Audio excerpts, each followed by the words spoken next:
నమస్తే జై హో సక్సెస్ మంత్రాకు స్వాగతం. నేటి బాలలే రేపటి పౌరులు అంటారు.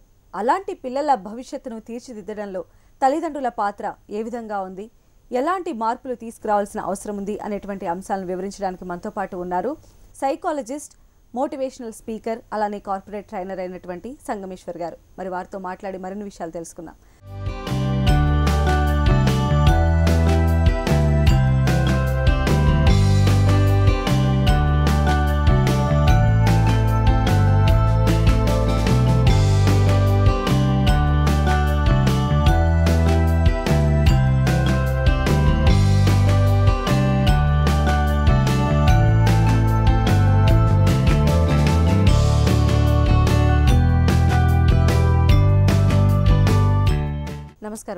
నమస్కారం అండి. నిజంగా కూడా ఇప్పుడు ఉన్నటువంటి సిచ్యువేషన్స్ మనం చూసినట్లయితే పేరెంట్స్కి పిల్లలకి మధ్య తెలియని ఒక పెద్ద గ్యాప్ ఉంది. సో మెయిన్ రీజన్ ఏంటని మనం అనుకోవచ్చు అంటారు? Good question to start with అండి. పేరెంట్స్కి పిల్లలకి మధ్యన చాలా గ్యాప్ అనేది ఉందనే మాట వాస్తవం. సో మీరు ఒక 40-50 ఇయర్స్ క్రితం చూసుకున్నట్టయితే ఎక్కడ కూడా అసలు పేరెంటింగ్ అనే వర్డ్ కానీ, పేరెంటింగ్ సెమినార్స్ కానీ, పేరెంటింగ్ బుక్స్ కానీ చాలా తక్కువ. కానీ ఇప్పుడు చూడండి, మీరు ఈ కాలంలో ఇప్పుడు నవేడేస్ మీరు రీసెంట్ టైమ్స్లో మీరు చూసినట్టయితే పేరెంటింగ్ మీద నంబర్ ఆఫ్ సెమినార్స్, పేరెంటింగ్ మీద నంబర్ ఆఫ్ బుక్స్, పేరెంటింగ్ గురించి చాలా చర్చ జరుగుతూ ఉందన్నమాట. It is because of this particular generation gap వల్ల అనుకోవచ్చు. ఇక్కడ చూడండి, మీరు ఇప్పుడు తల్లిదండ్రులు జనరల్గా ఏమనుకుంటారంటే, నేను పెరిగేటప్పుడు, నేను చిన్నగా ఉన్నప్పుడు నేను ఏవేవైతే పొందలేకపోయానో అవన్నీ నా పిల్లోడికి సమకూర్చాలి అని ఒక ఆశయం అనేది ప్రతి మనిషిలో కూడా ఉంటుందన్నమాట. నా దగ్గరికి వచ్చిన ప్రతి వాళ్ళు జనరల్ టెండెన్సీ అనమాట అది. సో ప్రతి ఒక్కరికి కూడా ఏంటంటే, నేను ఏదైతే పొందలేకపోయానో అవన్నీ సదుపాయాలు, అవన్నీ ఫెసిలిటీస్ నా పిల్లలకి సమకూర్చాలి. పర్లేదండి, అప్పట్లో నాకు ఉన్న క్లాతింగ్ కంటే better clothing, better food, better facilities. అప్పట్లో ఎండాకాలంలో చాలా కష్టమయ్యేది, ఇప్పుడు ఏసీలు అవన్నీ ప్రొవైడ్ చేస్తాము. అప్పట్లో నడిచి వెళ్ళేవాడిని, ఇప్పుడు నేను కారు పికప్ డ్రాప్ ప్రొవైడ్ చేస్తాను, లేదంటే బైక్ ఇట్లాంటివి ప్రొవైడ్ చేస్తాను. ఫెసిలిటీస్ అన్నీ ప్రొవైడ్ చేస్తా ఉన్నాను. ఇంతవరకు పర్లేదు పేరెంట్స్ ఆశయాలు. దీంతో పాటు పేరెంట్స్ ఇంకా ఏం ఎక్స్పెక్ట్ చేస్తున్నారు పిల్లల నుంచి అంటే, అప్పట్లో నేను ఎక్కడైతే ఫెయిల్ అయ్యాను, నేను ఏం చదవాలనుకున్నానో అది చదవలేకపోయాను, నేను ఏం అవ్వాలనుకున్నానో అది అవ్వలేకపోయాను, కాబట్టి నా పిల్లలు అది అవ్వాలి అనే ఒక కోరిక ఏదైతే ఉందో, దీన్ని బలవంతంగా పిల్లలపైన రుద్దడానికి చాలామంది పేరెంట్స్ చాలా రకాలుగా కృషి చేస్తున్నారు. దీనివల్ల చాలా గ్యాప్ ఏర్పడుతుంది అని చెప్పేసి ఒక అధ్యయనంలో కూడా తెలిసిందనమాట. ఇప్పుడు చూడండి, మీరు మా అబ్బాయి ఐఏఎస్ అవ్వాలి, ఐపీఎస్ అవ్వాలి, నేను అనుకున్నా కానీ ఏదో కొన్ని కారణాల వల్ల నేను అవ్వలేకపోయాను అని కొంతమంది ఏమనుకుంటారు, నేను డాక్టర్ అవ్వాలనుకున్నాను, అవ్వలేకపోయాను, కాబట్టి నా పిల్లాడో పాపనో కంపల్సరీ డాక్టర్ కావాలి. చిన్నప్పటి నుంచి వాళ్ళకి నువ్వు డాక్టర్ కావాలి అంటారు. వాళ్ళేమో నేను కావను అన్నా సరే వీళ్ళు డాక్టర్ కావాలి, అంతే, అలాగా అనమాట. తల్లిదండ్రులు అనేటువంటి వాళ్ళు ఒకప్పుడు మనం చూసినట్లయితే ఫస్ట్ గురువు ఇంటి దగ్గర ఉన్నటువంటి పేరెంట్సే పిల్లలకి, ఆ తర్వాత టీచర్స్ పాత్ర ఉంటుంది. బట్ ఇప్పుడు ఏంటంటే కూర్చొని పిల్లలతో కలిసి వాళ్ళు టైం స్పెండ్ చేసేటువంటి టైం కూడా చాలా తక్కువైపోతుంది. దీన్ని మనం ఎలా అర్థం చేసుకోవాలి? ఒక చైల్డ్ మెంటాలిటీ ఆ టైంలో ఎలా ఉంటుంది అనుకోవచ్చు? 100% అండి. యాక్చువల్గా నేను అనుకున్నాను, అంటే నేను ఒక నెంబర్ ఆఫ్ పాయింట్స్, అంటే కొన్ని పాయింట్స్, అంటే ఒక మంచి భవిష్యత్ తీర్చిదిద్దడం, పిల్లల భవిష్యత్ తీర్చిదిద్దడంలో తల్లిదండ్రుల పాత్రలో నెంబర్ ఆఫ్ పాయింట్స్లో this is one of the point అనమాట. మీరు రేజ్ చేసిన పాయింట్. మనం ఏమంటున్నామంటే, పిల్లలు ఎవరితో ఎక్కువ టైం గడుపుతారో వాళ్ళ ఇన్ఫ్లుయెన్స్ పిల్లల మీద ఉంటుంది. ఇది నిర్వివాదాంశం. So nobody can contradict this. అయితే ఇక్కడ మనం గమనించాల్సింది అంటే, ఓకే ఫైన్, సో ఈ నవడేస్ ఏంటంటే ఇప్పుడున్న కాలానికి కంపల్సరీ ఇద్దరు పని చేయాలి, పని చేస్తే కానీ గడవదు అని కొంతమంది అనుకోవచ్చు, దానిలో తప్పులేదు. అయినప్పటికీ కూడా మనం ఒకటి గమనించాల్సింది ఏంటంటే, పిల్లలపైన ఎవరి ఇన్ఫ్లుయెన్స్ ఉంది అనేది చూసుకోవాలన్నమాట. పిల్లలతో క్వాలిటీ టైం స్పెండ్ చేయడం అనేది చాలా ఇంపార్టెంట్ విషయం. కొంతమంది ఏమంటారు, క్వాలిటీ టైం ఇంపార్టెంట్ అన్నప్పుడు క్వాంటిటీ అవసరం లేదు కదా అనేది ఒక స్కూల్ ఆఫ్ థాట్ అనమాట. ఇక్కడ గమనించాల్సింది ఏంటంటే, క్వాలిటీ టైం అనేది దానంతట అది రాదండి. మీరు గమనించండి, come on let's have quality time అని చెప్పి పోయి కూర్చుంటే it may not be quality time most of the times. ఆ quality time is a function of quantity of time. ఇది గమనించాలి. సో అంటే ఏంటి, మీరు ఎంత ఎక్కువ కాలం మీరు పిల్లలతో స్పెండ్ చేసినప్పుడు దానిలో డెఫినెట్గా అక్కడో ఇక్కడో కొంత క్వాలిటీ ఆఫ్ టైం వస్తుంది. So quality of time is a function of quantity of time. So మీరు పిల్లలతో ఎక్కువ టైం గడపడం వల్ల మీ ఇన్ఫ్లుయెన్స్ పిల్లలపైన ఉంటుంది అనేది మనం చెప్పుకోవచ్చు. లేదంటే వాళ్ళతో ఇంకా ఎక్కువ కాలం ఎవరు గడుపుతున్నారు, మనుషులు గడుపుతున్నారా, లేకపోతే మొబైల్ ఫోన్స్ గడుపుతున్నాయా, లేదా వాట్సాప్ గడుపుతా ఉందా, ఇంకేదో గడుపుతుందా, దాని ఇన్ఫ్లుయెన్స్ కూడా డెఫినెట్గా వాటిపైన ఉండే ఛాన్స్ అనేది డెఫినెట్గా ఉంటుందని మనం చెప్పుకోవచ్చు అనమాట. తల్లిదండ్రులు ఎలా మోటివేట్ అవ్వాలి ఫస్ట్ ఆఫ్ ఆల్? ఎందుకంటే వాళ్ళ దగ్గర నుంచి ఇన్పుట్స్ పిల్లలకి వెళ్ళాల్సినటువంటి అవసరం ఉంది కాబట్టి తల్లిదండ్రులు ఎలా ప్రిపేర్ అవ్వాల్సిన అవసరం ఉందంటారు? తల్లిదండ్రులు పిల్లలను ట్రీట్ చేసే విధానం, పిల్లలతో బిహేవ్ చేసే విధానం అనేది చాలా చాలా ఇంపార్టెంట్ అని మనం చెప్తాం అనమాట. సో దీనిలో ఏంటంటే నేను అంటే రీసెంట్గా నా దగ్గరికి వచ్చిన కౌన్సిలింగ్ సంబంధించిన ఒక రియల్ టైమ్ ఇన్సిడెంట్ నేను మీకు వివరిస్తాను. అబ్బాయి 10th క్లాస్ కంప్లీట్ అయిపోయింది. సో తర్వాత ఏంటంటే ఇంటర్మీడియట్ జాయిన్ అవ్వాలి. సో పేరెంట్ వాళ్ళ ఫాదర్ ఏం చేశాడంటే, నువ్వు ఇంటర్మీడియట్ జాయిన్ అవుతున్నావు కదా, you have to become an IIT అని, ఐఐటి అయితే బాగుంటుందని చెప్పాడు. అబ్బాయి చెప్పాడు, నో డాడీ ఐఐటి అవన్నీ ఏమొద్దు, లేదు నువ్వు ఐఐటి అవ్వాలంతే అని చెప్పేసి పక్కన ఎక్కడో ఉంటారు అక్కడి నుంచి తీసుకొచ్చేసి హాస్టల్లో జాయిన్ చేశాడు. సో మీకు తెలుసు ఐఐటికి సంబంధించిన ఇన్స్టిట్యూట్స్లో వాటిలో జాయిన్ చేశాడు. 2 లక్షల ఫీజు ఎంతో కట్టాడు, అక్కడ జాయిన్ చేశాడు, వెళ్ళిపోయాడు. అబ్బాయి ఆయనకి ఆసక్తి లేదు, అయినా సరే జాయిన్ అయ్యాడు. ఒక 1 వీక్ అయిపోయింది, ఈయన జాయిన్ చేసేసి వెళ్ళిపోయాడు. వెళ్ళిపోయిన తర్వాత ఆయన ఇంట్లో కూర్చొని పేపర్ చదువుతున్నాడు, బయట కాలింగ్ బెల్ రింగ్ అయింది. సో వెళ్ళేసేసి డోర్ ఓపెన్ చేసి చూశాడు. చూసేటప్పటికి వాళ్ళ అబ్బాయి ఒక్కడే రాలేదు, వచ్చేటప్పుడు లగేజ్తో పాటు వచ్చేసాడు. చూడగానే ఫాదరు షాక్, ఫస్ట్ షాక్, దాని తర్వాత అండి కోపం. అసలు ఏమైంది అన్నాడు. ఏమైంది అనేటప్పటికీ అబ్బాయి అక్కడ వచ్చే మూడు చూడండి, ఎందుకు వచ్చాడు అనేది, వాడికి వేరే గత్యంతరం లేక ఇంటికి వచ్చాడు. వేరే గత్యంతరం ఏం లేదు, అక్కడ నుండే టార్చర్ భరించలేక కదా వచ్చాడనమాట.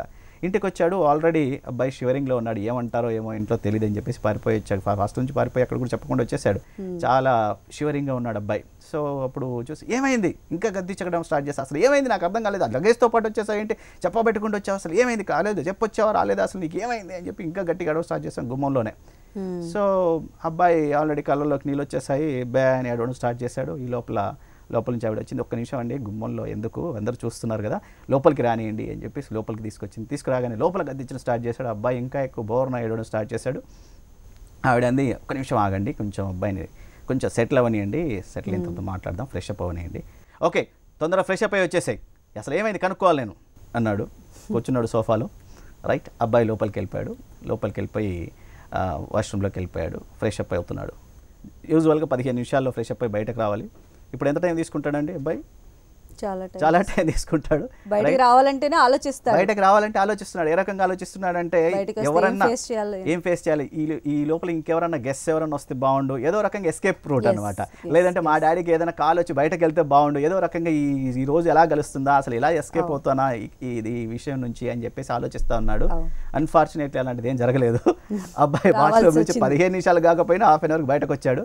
బయటకు రాగానే ఫస్ట్ వాళ్ళ మమ్మీ పట్టుకుంది, ఏంటి నాన్న అసలు ఏంటి చెప్పు అసలు నాకు చెప్పు కనీసం. అంటే ఏం లేదు మమ్మీ, అసలు నేను చదువుకోవాలనుకోవట్లేదు, అసలు నాకు అస్సలు ఇష్టం లేదు, అక్కడ టార్చర్ నేను భరించలేకపోతున్నాను, అసలు నాకు చదువు మీద అసలు మొత్తం ఆసక్తి తగ్గిపోయింది, నాకు అసలు చదవద్దు ఏమొద్దు అని చెప్పి ఏడవడం స్టార్ట్ చేశాడు. అలా కాదు నాన్న, ఏమైనా చెప్పు, నీకు ఏం చేయాలనుకుంటున్నావు, ఏమైనా చెప్పు. ఏం లేదు మమ్మీ, ఇక్కడ ఏదో కాలేజీలో జాయిన్ అయిపోతాను, అందులో కూడా అసలు ఎంపీసీ గ్రూప్, అసలు మ్యాథ్స్ ఫిజిక్స్ అసలు చాలా టఫ్గా ఉంది నాకు, అసలు నేను చేయలేకపోతున్నాను మమ్మీ, నాతో అవ్వదు, అంతే, నాకు అసలు అవసరం లేదు, నాకు సంబంధం లేదు అని చెప్పేసి గట్టిగా వేయడం స్టార్ట్. మరి ఏం చేస్తానన్నా, ఏం లేదు మమ్మీ, నేను ఏదో ఒక బిజినెస్లో సెటిల్ అవుతాను, ఏదో కామర్స్ గ్రూప్ కానీ వేరే ఏదో ఒక గ్రూప్ తీసుకుంటాను.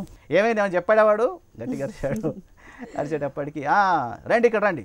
ఇద్దరు కలిసి బయటకు వెళ్ళారు. ఫాదర్ ఫేస్ చూడడానికి అబ్బాయికి ఇష్టపడట్లేదు లేదు. సో ఏంటి అన్నాడు. అబ్బాయి ఏం చెప్పకుండా మమ్మీ మొహం చూశాడు. మమ్మీ చెప్పడం స్టార్ట్ చేసింది, అది కాదండి అబ్బాయికి అక్కడ చాలా ఇబ్బందిగా ఉందట. ఇబ్బందిగా ఉందా? ఇబ్బందిగా ఉండకపోతే ఎలా ఉంటుంది మరి? ఇక్కడైతే 10ంటికి లేసేవాడు, అక్కడ ప్రతి చోట 10ంటికి లేస్తామంటే ఎలా నడుస్తుంది? అలా కాదండి, అక్కడ బాగా టార్చర్ ఉందంట, వాడికి అక్కడ సబ్జెక్ట్స్ అర్థం అవ్వట్లేదంట. సబ్జెక్ట్స్ అర్థం అవ్వకపోతే ఆ టీచర్ బాగా చెప్పకపోతే నాకు చెప్పాలి, నేను సబ్జెక్ట్స్ టీచర్తో మాట్లాడతాను. ఇలా ఆర్గ్యుమెంట్ స్టార్ట్ చేశాడు. అసలు ఏంటి, అసలు వీడి ప్రాబ్లం ఏంటంటే, ఆవిడ అది కాదండి వాడు ఇక్కడేదో క్లాస్లో చదువుతాడంట, ఎంపీసీ వద్దట అనేటప్పటికీ ఆయనకు పట్టలేని కోపం వచ్చేసింది. ఎందుకు ఎప్పటి నుంచో కలలు కంటున్నాడు చిన్నప్పటి నుంచి. ఫ్రెండ్స్ కూడా మా అబ్బాయిని ఐఐటి చేయిద్దాం అనుకుంటున్నాను అనేటువంటి ఈ రకమైన ఈగో ప్రాబ్లం 100% కరెక్ట్. ఆయన ఏం చేశాడు, ఈ 1 వీక్ లోపల ఎంతో మందికి చెప్పుంటాడు, 2 లక్షలు పెట్టాను, అక్కడ జాయిన్ చేశాను, ఐఐటి కోర్స్లో జాయిన్ చేశాను, వారం తిరగకుండానే వచ్చేసాడు. ఆ విషయం చెప్పలేడు కదా, that's a problem right. So ఇలా అరవడం స్టార్ట్ చేశాడు, గట్టిగా గదించడం స్టార్ట్ చేశాడు.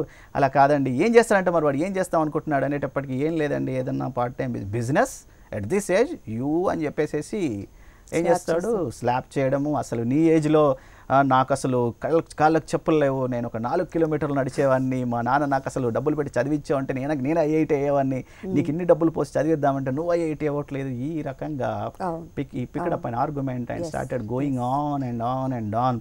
ఆ పిల్లోడు ఏమి మాట్లాడలేదు, ఏడ్చాడు. కాసేపు అయిన తర్వాత ఈయన కామ్గా అయిపోయాడు. కామ్ అయిపోయిన తర్వాత అబ్బాయి అక్కడ నెక్స్ట్ డే కూడా ఇదే రకమైన టార్చరు. 1, 2, 3 డేస్ తర్వాత ఆ అబ్బాయి హీ అటెంప్టెడ్ సూసైడ్ అండి. This are real time incident I'm telling you. Attempted suicide and somebody told him ఇలా కాదు, మీరు ఎక్కడైనా కౌన్సిలర్ దగ్గరికి వెళ్తే బాగుంటుంది, సమ్ కౌన్సిలింగ్ చేసే వాళ్ళ దగ్గరికి అని చెప్పేసి అంటే, సో ఆ incident, this is the incident. ఇప్పుడు చూడండి ఇక్కడ parent, the way parent respond, the way parent treat their children అనేది it plays a major and important role. Authoritarian approach అంటాం. అథారిటేరియన్, నేను చెప్పినట్టు నువ్వు వినాలి, నాకే అంతా తెలుసు, నేను ఎలా చెప్పానో నువ్వు అలా చేయాలి అనేది ఒకప్పటి మాట. ఇప్పుడు మనం అలా ఉంటే పిల్లలు చాలా ఇబ్బంది పడే పరిస్థితి అనేది మనకు ఏర్పడుతుంది అనమాట. దీన్ని ఎలా ఎదుర్కోవచ్చు అనేది ఒక ప్రశ్న మనకి ఇప్పుడు. సో ఇలాంటప్పుడు ఏం చేయాలి? సో మేబీ మీకు అదే డౌట్ ఉండి ఉంటుంది, నెక్స్ట్ అదే క్వశ్చన్ ఉండి ఉంటుంది. సో ఇదే సేమ్ థింగ్ ఎలా చేయొచ్చు దీన్ని ఎదుర్కోవడానికి ఏంటి? సపోజ్ అబ్బాయి వచ్చాడు, అబ్బాయి వచ్చేసి డోర్ కొట్టాడు, సో ఈయన ఓపెన్ చేశాడు, డోర్ ఓపెన్ చేశాడు, షాక్, మీరు అన్నట్టు surprise and shock both of course. దాని తర్వాత డెఫినెట్లీ పేరెంట్స్ అన్నప్పుడు ఏంటంటే ఆ ఎమోషనల్ కంట్రోల్ చేసుకోవాల్సిన అవసరం ఉంది. ఎందుకంటే పేరెంట్సే ఎమోషనల్ కంట్రోల్ చేసుకోలేకపోతే పిల్లలకు ఆ ఎమోషనల్ ఇంటెలిజెన్స్ అనేది టీచ్ చేయడం చాలా కష్టం. చిన్నప్పటి నుంచి మిమ్మల్ని చూసి నేర్చుకుంటారు కాబట్టి.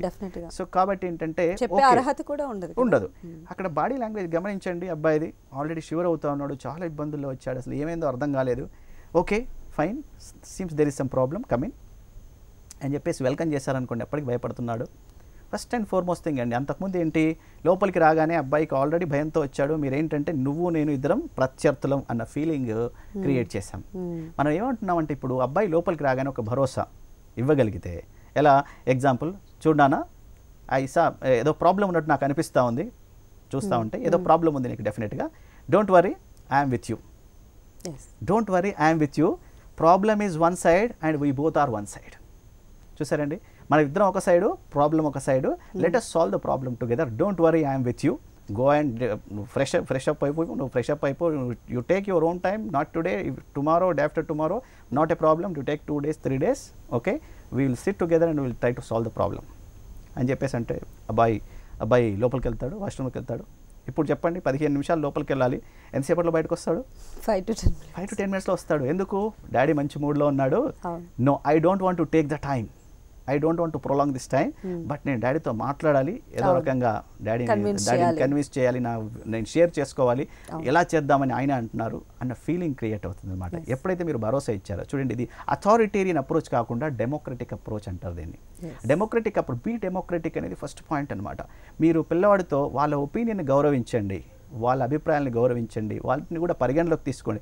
తీసుకున్న తర్వాత ఇద్దరు కూర్చొని ఒక డైలాగ్ ఒక కూర్చొని మాట్లాడుకున్న తర్వాత ఆయన చెప్పింది మీరు వినాలని లేదు, అయినప్పటికీ అట్లీస్ట్ ఆయన ఏం ఫీల్ అవుతున్నాడు అనేది మీరు విన్నప్పుడు ఈ ఫీల్స్ వెరీ హ్యాపీ. ఇప్పుడు చెప్పినాను ఏంటి పరిస్థితి అనగానే, ఏం లేదు డాడీ నాకు చదవాలనిపించట్లేదా యూ అని చెప్పేసి మళ్ళీ స్టార్ట్ చేశారనుకోండి, మళ్ళీ డిస్ట్రాక్షన్, మళ్ళీ ఇదనమాట.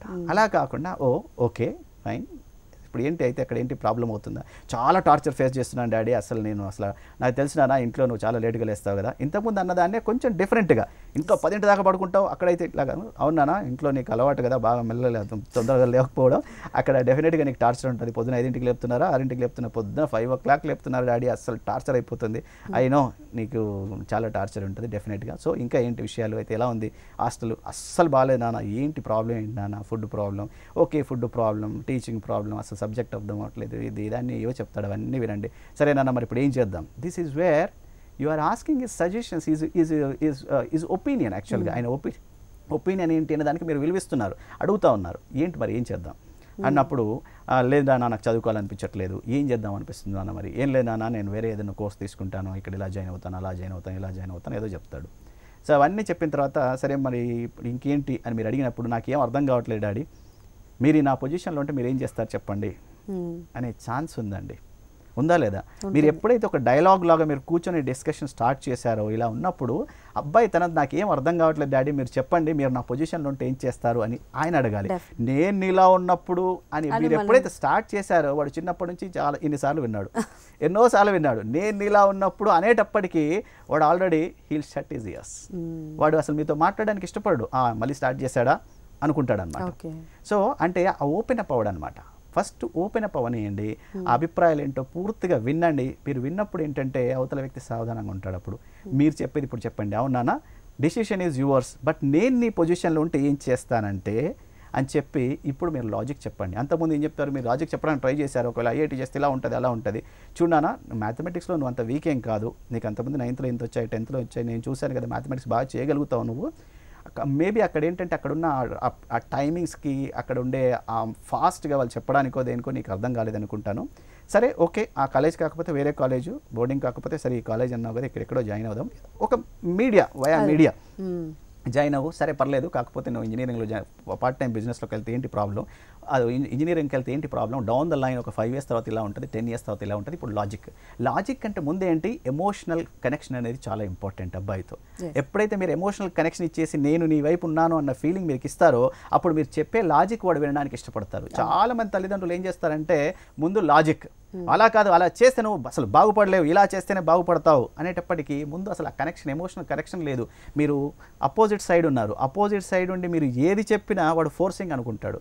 Nobody would like to be forced అండి. ఏ మనిషికి కూడా ఫోర్స్బుల్గా చేయడం అనేది ఏది కూడా ఇష్టం ఉండదు అనమాట.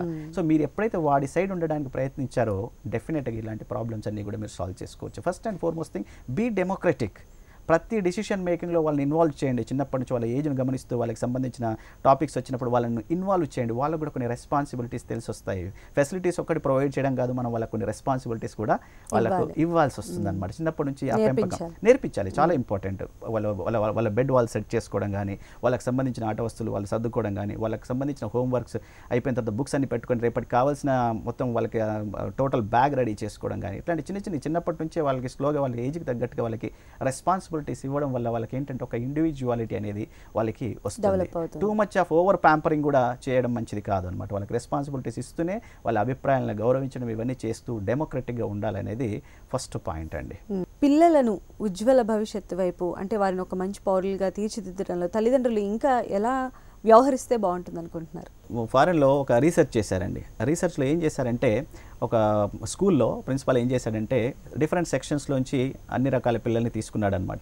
Average, below average, above average అందరినీ పూల్ చేశాడనమాట. క్లబ్ చేసి ఒక సెక్షన్ తయారు చేశాడు. ఆ సెక్షన్కి ఎవరెవరైతే మాస్టర్స్, టీచర్స్ ఎవరైతే వెళ్తారో వాళ్ళందరినీ పిలిచి వాళ్ళందరినీ కూర్చోబెట్టి వాళ్ళకి చెప్పాడు, నేను ఈ పిల్లలు ఎవరైతే ఉన్నారో వీళ్ళందరూ కూడా మెరిటోరియస్ స్టూడెంట్స్, హైలీ మెరిటోరియస్ స్టూడెంట్స్ని మీకు మీ క్లాస్లో పెట్టానండి. క్లాస్కి వెళ్ళే టీచర్స్ అందరూ కూడా చూడండి, వీళ్ళందరూ బాగా మెరిటోరియస్ స్టూడెంట్స్ని చూద్దాం మీరు ఇంకా ఎంత మెరిటోరియస్గా తీర్చిదిద్దగలుగుతారో. వీళ్ళందరూ కూడా A+ గ్రేడ్ అందరూ వచ్చిన వాళ్ళే, వీళ్ళు చాలా హైలీ మెరిటోరియస్ అని చెప్పేసి చెప్పాడు. నిజానికి అది కాదు, నిజానికి అన్ని రకాలైన వాళ్ళు అందులో ఉన్నారనమాట. Average, below average, above average అందరూ ఉన్నారు. కానీ ఆయన చెప్పడం మాత్రం టీచర్స్కి మాత్రం అలాంటి ఇంప్రెషన్ క్రియేట్ చేశాడు, అలా చెప్పాడు అనమాట. సో చెప్పిన తర్వాత ఏంటంటే ఆ ఇయర్ అంతా గడిచింది, వాళ్ళకి తెలియదు వాళ్ళ నిజంగానే మెరిటోరియస్ స్టూడెంట్స్ అంతా హైలీ మెరిటోరియస్ అనుకున్నారు. ఆ ఇయర్ అయిపోయిన తర్వాత, ఎప్పుడైతే ఎగ్జామినేషన్ అయిపోయిన తర్వాత రిజల్ట్ వచ్చిన తర్వాత ప్రిన్సిపాల్ చాలా ఆశ్చర్యపోయాడు. అంతకుముందు వీళ్ళకి ఏవైతే గ్రేడ్స్ ఉన్నాయో ఆ గ్రేడ్స్కి ఇప్పుడు వచ్చిన గ్రేడ్స్కి there is an enormous difference అనమాట. చాలా మంచి పర్ఫార్మెన్స్ సాధించగలిగారు. దీని అంతటి కారణం ఏంటంటే ఆ టీచర్స్ ఎవరైతే వాళ్ళ క్లాస్కి వెళ్ళారో వాళ్ళ ఎక్స్పెక్టేషన్ టువర్డ్స్ ద స్టూడెంట్స్ అనమాట. ఎక్స్పెక్టేషన్, ఎప్పుడైతే పాజిటివ్ ఎక్స్పెక్టేషన్తో వెళ్ళారో వాళ్ళు పాజిటివ్గా టీచ్ చేయగలుగుతారు. చాలా వాళ్ళ ట్రీట్మెంట్, ఓవరాల్ ట్రీట్మెంట్ అనేది చాలా డిఫరెంట్గా ఉంటుంది. వాళ్ళ టీచింగ్ విధానం అనేది, వాళ్ళ ట్రీట్మెంట్ అనేది చాలా డిఫరెంట్గా ఉంటుంది. దాంతో పిల్లల సెల్ఫ్ ఎస్టీమ్ పెరుగుతుంది, పిల్లలు కూడా చాలా డెవలప్ అయినారు అని చెప్పొచ్చు అనమాట. దీన్ని పిగ్మేలియన్ ఎఫెక్ట్ అంటారు. మామూలుగా సైకాలజీలో చెప్పాలంటే పిగ్మేలియన్ ఎఫెక్ట్ అంటారు. పిగ్మేలియన్ ఎఫెక్ట్ అంటే మీరు ఏ దృష్టితో, మీరు పాజిటివ్ దృష్టితో చూసినప్పుడు పాజిటివ్గానే కనిపిస్తాయి మనకంతా కూడా. ఒక నెగిటివ్ దృష్టితో చూస్తే నెగిటివ్గా కనిపించే అవకాశం కూడా మనకి ఉంటుంది. నెగిటివ్ ఎక్స్పెక్టేషన్స్ ఉన్నప్పుడు నెగిటివ్గా వస్తుంది, పాజిటివ్ ఎక్స్పెక్టేషన్స్ ఉన్నప్పుడు పాజిటివ్గా ఉంటుందని. సో మనం పిల్లల్ని ఎప్పుడైనా సరే చూడాల్సిన దృష్టి ఏంటంటే పాజిటివ్ దృష్టితో చూడండి పిల్లల్ని. మనం ఏం చేస్తాం, పిల్లల్ని డిమాండ్ చేస్తాం. డిమాండ్ చేసినప్పుడు వాడు స్ట్రెస్కి లోన్ అవుతాడు. డిమాండ్ కాకుండా you expect something good from them, not a problem, you can do it, I believe in you, you have the power. ఇది మోటివేషన్ కిందకి వస్తుంది అనమాట. సో ఇలా ఎంకరేజింగ్ అండ్ ప్రైజింగ్ అనేది నెక్స్ట్ పాయింట్ అనమాట. Encouraging and praising. అలాగే ఏంటంటే వాళ్ళ నుంచి you expect something good and when they are doing something good. ప్రతి పిల్లల్లో కూడా, ప్రతి పెద్దవాళ్ళు కూడా కొన్ని మంచి ఉంటాయి, కొన్ని మంచి లక్షణాలు ఉండొచ్చు, కొన్ని చెడు లక్షణాలు ఉండొచ్చు. Nobody is 100% perfect. ఎప్పుడైతే పిల్లోడు మంచి చేస్తున్నాడో ఆ మంచి when is doing something good, catch that something which is doing good and start praising him, start encouraging him. ఈ ఒక్క విషయంలో మనం చాలా లాగింగ్ ఉన్నామని చెప్పుకోవచ్చు అండి కంపేర్ టు ఫారిన్ కంట్రీస్లో చూసినట్టయితే జనరల్గా. ఎందుకంటే నేను జనరల్గా నా వర్క్షాప్స్ జరిగేటప్పుడు, 2 days వర్క్షాప్ జరిగేటప్పుడు 1 day అయిపోయిన తర్వాత నేను చెప్తాను జనరల్గా జనాలకి, సరే అండి రేపు మార్నింగ్ వస్తారు, రేపు మార్నింగ్ వచ్చే లోపల మీరు ఎవరికైనా కాంప్లిమెంట్ చేసి రావాలి. సో రేపు మార్నింగ్ వచ్చిన తర్వాత డిస్కస్ చేద్దాం, మీరు ఎంతమంది కాంప్లిమెంట్ చేశారు, ఏ రకంగా కాంప్లిమెంట్ చేశారు, ఇవన్నీ మనం డిస్కస్ చేద్దామని చెప్తాను. నెక్స్ట్ డే వచ్చిన తర్వాత ఒక 30 మెంబర్స్ 40 మెంబర్స్ ఉన్నారనుకోండి ఆ వర్క్షాప్లో, 40 మెంబర్స్లో more than 50% of the people ఎంతమంది కాంప్లిమెంట్ చేయకుండా వచ్చారంటే చేతులెత్తే వాళ్ళు మోర్ దెన్ 50%. అంటే లెస్ దెన్ 50% ఏమంటారంటే మేము కాంప్లిమెంట్ చేయగలిగామండి, చేసామని చెప్తారు. మిగతా వాళ్ళు మీరు ఎందుకు చేయలేకపోయారండి, నేను చెప్పాను కదా నేను కంపల్సరీ చేసి రావాలని అంటే, ఏముంది సార్ అది ఏదో కొంచెం కొత్తగా అనిపించింది, లేదు సార్ అది అట్లాంటి సందర్భం నాకు దొరకలేదు సార్ అంటారు. చూడండి ఇది ఎంత వింత పరిస్థితి అంటే, ఇంటికి వెళ్ళిన తర్వాత పిల్లలు ఉంటారు, భార్య పిల్లలు అందరూ ఉంటారు, స్పోజ్ ఉంటారు, వాళ్ళు ఒక్క మంచి పని కూడా చేయరండి, నైట్ నుంచి మార్నింగ్ వరకు ఒక్క మంచి పని కూడా చేయరా అసలు. మంచి అంటే ఆ దృష్టితో మనం చూడట్లేదు. This is most important thing. ఆ పాజిటివ్ ఎక్స్పెక్టేషన్స్, ఆ పాజిటివ్ దృష్టితో మనం చూడడం అనేది చాలా తగ్గించాము. చూసినా సరే ఏముందిలే మామూలే అనుకుంటాం అనమాట.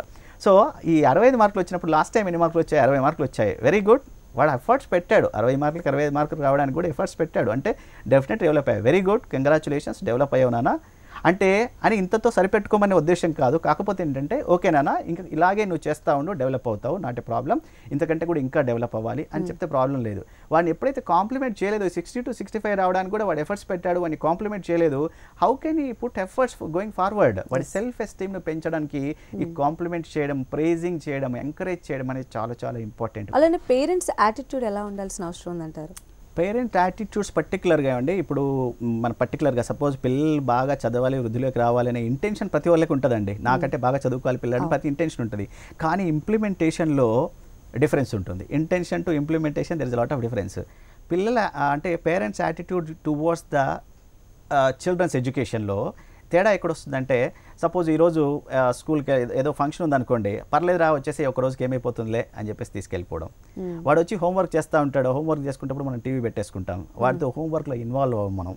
ఆ హోంవర్క్ చేయించేటప్పుడు కూడా చూశాను కొంతమంది తల్లిదండ్రులు కూర్చొని ఆ కమర్షియల్ బ్రేక్ వచ్చినప్పుడు మళ్ళీ వాడి దగ్గరికి వస్తారు, మళ్ళీ సీరియల్ స్టార్ట్ కాగానే సీరియల్లో ఉంటాడు, వాడు కూడా సీరియల్ నిమగ్నం అయిపోయి ఉంటాడు.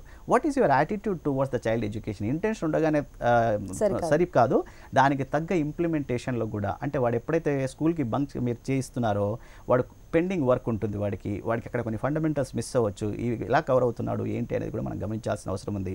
వాడి హోంవర్క్ చేసుకోవడంలో, క్లాస్ వర్క్లో కూడా మనము హెల్ప్ చేయాల్సిన అవసరం ఉంది, వాలంటరీగా హెల్ప్ చేయాల్సిన అవసరం ఉంది అని మనం చెప్పుకోవచ్చు అనమాట. సో తర్వాత ఏం చెప్తున్నామంటే, children don't do what you say but children do what you do. చాలా ఇంపార్టెంట్ అండి ఇది. చాలామంది ఏమనుకుంటామంటే, మనం ఏదో చెప్తాము వాడు చెయ్యాలి, చాలా ఎక్కువ అబద్ధాలు చెప్తున్నాడు సార్ పిల్లోడు అంటాము, కానీ మనం ఆ పిల్లోడితోనే అబద్ధాలు చెప్పిస్తాను. నేను లేనని చెప్పు, ఫోన్ వచ్చిందనుకోండి, నేను ఆ బాత్రూంలో ఉన్నాను చెప్పు, నేను వాష్రూమ్లో ఉన్నాను చెప్పు, నేను లేనని చెప్పు అంటాం. టీవీ చూడకూడదు అంటాం, మనం గంటలు టీవీ చూస్తూ కూర్చుంటాం. నువ్వు అసలు మొబైల్ పైతో ఎక్కువ టైం గడుపుతున్నా ఉంటాం, మనమే మొబైల్ పైన ఎక్కువ టైం గడుపుతూ ఉంటాం. మీరు ఏదైతే చేస్తున్నారో, దేనికి ఎక్కువ వాల్యూ ఇస్తున్నారో చూసుకుని అట్లాంటి వాల్యూస్ పిల్లలు నేర్చుకునే ప్రమాదం ఉంది. కాబట్టి you have to set an example. It's very much important. పిల్లలు తెలుసో తెలియకో చిన్నప్పటి నుంచి మిమ్మల్ని చూసి మీ నుంచి చాలా నేర్చుకుంటూ ఉంటారు. కాబట్టి మీరు ఏం పనులు చేస్తున్నారనే దాని పట్ల మీరు కొంచెం మీ బిహేవియర్ పట్ల మీరు కాషియస్గా ఉండాల్సిన అవసరం అనేది ఉంది అని మనం చెప్పుకోవచ్చు అనమాట. ఫైనల్గా ఏమంటే అన్కండిషనల్ లవ్ అండి. ప్లాంట్స్కి ఎలాగైతే నీరు ఎంత ఇంపార్టెంటో పిల్లలకు కూడా ఆ లవ్ అనేది ఇంపార్టెంట్. ఎప్పుడైనా మిస్టేక్స్ జరిగాయనుకోండి, ఫైన్, వాడు ఏదైనా చెడు పని చేసిన పనిని విమర్శించండి, కానీ పిల్లోడిని విమర్శించబాకండి. నువ్వు you are waste fellow, you are good for nothing, నువ్వు ఎందుకు పనికిరావు, ఇలాంటి విమర్శలు ఎప్పుడైతే చేస్తారో పిల్లల సెల్ఫ్ ఎస్టీమ్ దెబ్బతింటుంది. In spite of that I love you, not a problem, but I don't like this particular thing which you have done. నువ్వు చేసిన యాక్షన్ నాకు నచ్చలేదు, ఐ డోంట్ లైక్ ఇట్ అని చెప్పొచ్చు. కానీ నువ్వు వేస్ట్, నువ్వు పనికిరావు ఎందుకు అని ఎప్పుడైతే పదే అనడం వల్ల పిల్లలకి లోపల సెల్ఫ్ ఎస్టీమ్ దెబ్బతింటుంది. దానివల్ల వాడు కూడా అనుకుని అలాగే అయ్యే ప్రమాదం ఉందని మనం చెప్పుకోవచ్చు. అన్కండిషనల్ లవ్ అనేది చాలా ఇంపార్టెంట్ పిల్లలకి. ఎంత అదర్వైజ్ ఏంటంటే పిల్లలకి ఆ లవ్ అనేది, రెస్పెక్ట్ అనేది, రికగ్నిషన్ అనేది, ఇవన్నీ కూడా common need of the children అనమాట. ఇవి మీరు ఇవ్వలేకపోతే పక్కన ఎక్కడి నుంచో వెతుక్కుంటాడు వాడు. తర్వాత మీరు అనుకుంటారు నాకు అసలు ప్రిఫరెన్స్ ఇవ్వట్లేదు, ఇంకెవరికో ప్రిఫరెన్స్ ఇస్తున్నారని మీరు అనుకుంటారు. సో కాబట్టి ఏంటంటే పిల్లలకి అన్కండిషనల్ లవ్ అనేది పిల్లలపైన చూపించడం అనేది చాలా అవసరం అని చెప్పుకోవచ్చు అండి. థ్యాంక్ యూ సో మచ్ అండి. ఈరోజు సొసైటీలో పేరెంట్స్ అలానే పిల్లల మధ్య ఉన్నటువంటి గ్యాప్ని ఎలా ఫిల్ చేసుకోవాలో చాలా చక్కగా ఎక్స్ప్లెయిన్ చేశారు. Thank you so much. Thank you అండి. Thank you very much.